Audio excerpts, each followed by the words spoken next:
Rabbi Laura Duhan Kaplan here with 5 minutes of Torah, and also to remind you that the next Shabbat with a difference is September 9th, 6 p.m. for the service, 5:30 for snack and yak.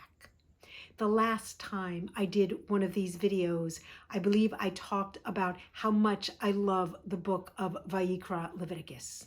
Today, I want to talk about how much I struggle with the book of Devarim, Deuteronomy. The other books of Torah focus on stories, and the stories show us the tension between trying to follow God and the challenges of living a normal, chaotic human life. And the message is, we do the best we can. But Devarim seems to be a long list of rules and consequences. Do this or else.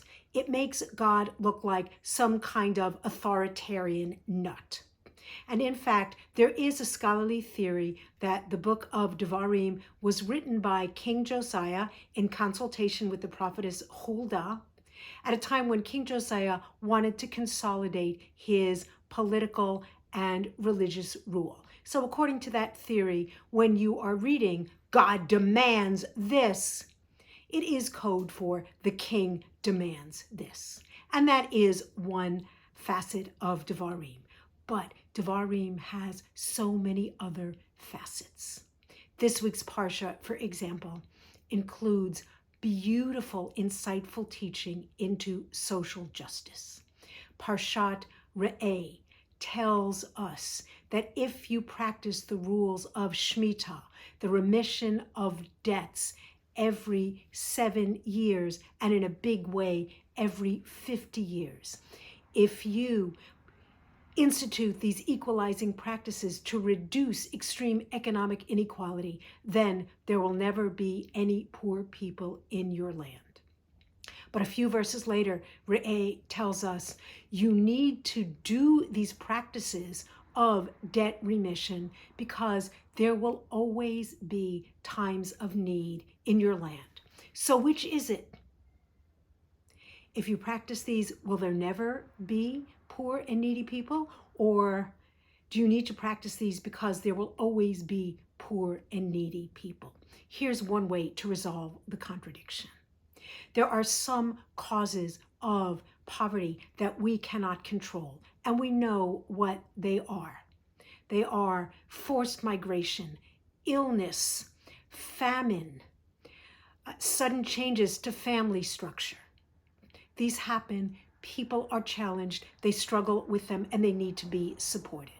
But there are other causes of extreme economic inequality and poverty, such as greed, exploitation, and oppression.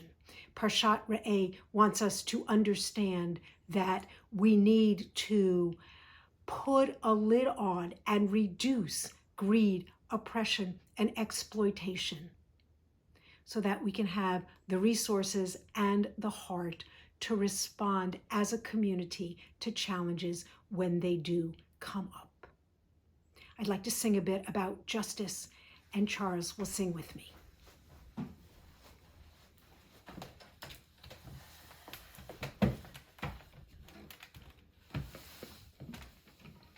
Open up the gates of righteousness. שערי צדק, אבוא ועמודיה. פתחו לי שערי צדק, אבוא ועמודיה.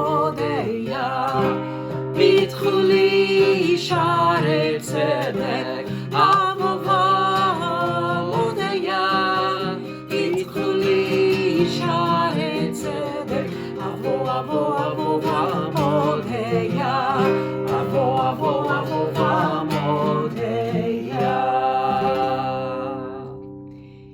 Shabbat with a difference, September 9th, led by Debbie and Sulam. Be there. Shabbat Shalom.